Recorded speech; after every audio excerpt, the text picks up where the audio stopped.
નમસ્કાર મિત્રો, આજના વિડીયોની અંદર આપણે એક મસ્તનો ઉપાય કરવાના છીએ। તો તમારે શું કરવાનું છે, તમારે એક ગ્લાસની અંદર પાણી ભરવાનું છે। પોણો ગ્લાસ જેટલું તમારે પાણી ભરવાનું છે। ત્યારબાદ તમારે તેની અંદર હાર્પિક અમારે ઉમેરવાનું છે। તમે વિડીયોમાં જોઈ શકો તે રીતના ધીમી ધારે તમારે હાર્પિક ઉમેરતું જવાનું છે। અને ત્યારબાદ હવે તમારે ચમચીની મદદથી તમારે હાર્પિકને મિક્સ કરી લેવાનું છે।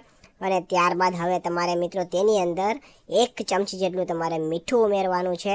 અને ચમચીની મદદથી તમારે મિક્સ કરી લેવાનું છે, એટલે કે પાણીની અંદર હાર્પિક અને મીઠું આટલું બધું તમારે ચમચીની મદદથી મિક્સ કરી લેવાનું છે। મિત્રો હવે વ્યવસ્થિત મિક્સ થઈ જાય ત્યારબાદ હવે તમારે મિત્રો તેની અંદર 1 ચમચી જેટલા કપડાં ધોવાનો પાવડર એટલે કે ડિટર્જન્ટ તમારે તેની અંદર ઉમેરવાનો છે। અને તમારે ચમચીની મદદથી મિક્સ કરવાનું છે। થોડા ફેન ઉત્પન્ન થવા લાગશે। તમારે મિત્રો 1 થી 2 મિનિટ સુધી તમારે મિક્સ કરતું જવાનું છે।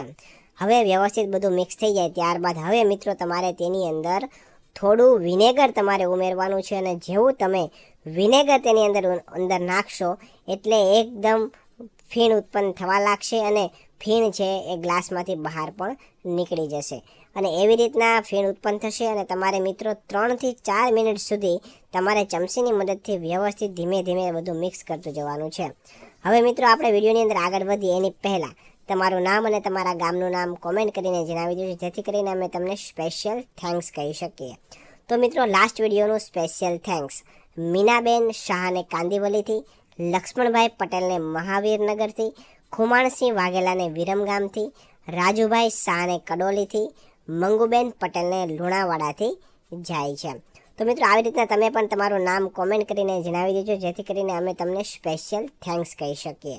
તો મિત્રો આવી રીતના તમારે 3 થી 4 મિનિટ સુધી વ્યવસ્થિત ચમચીની મદદથી મિક્સ કરવાનું છે, એટલે એકદમ વ્યવસ્થિત બધું મિક્સ જે પણ અંદર આપણે નાખ્યું છે બધું મિક્સ થઈ જશે। અને હવે મિત્રો તમારે શું કરવાનું છે કે હવે જે ગ્લાસ છે એની અંદર જે પાણી છે એને તમારે કોઈ પણ ખાલી કોલ્ડ્રિંક્સની બોટલ હોય એની અંદર તમારે આ પાણી ભરી લેવાનું છે। અને પાણી ભર્યા પછી તમારે બોટલ બંધ કરીને ફરીથી તમારે તેને હલાવવાની છે, એટલે કે બધું અંદર મિક્સ થઈ જાય।